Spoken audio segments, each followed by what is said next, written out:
When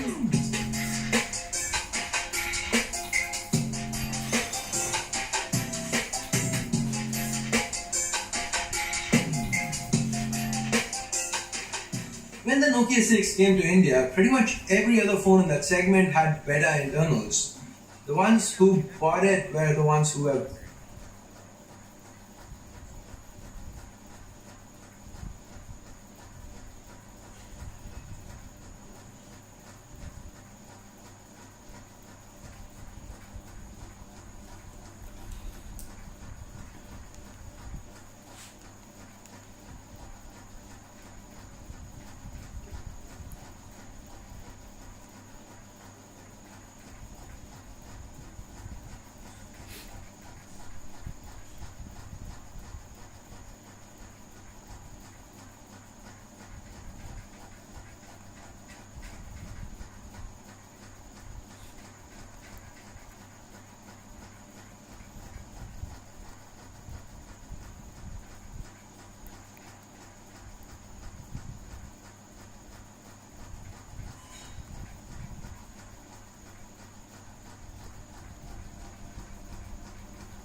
It spies on you every hour of every day.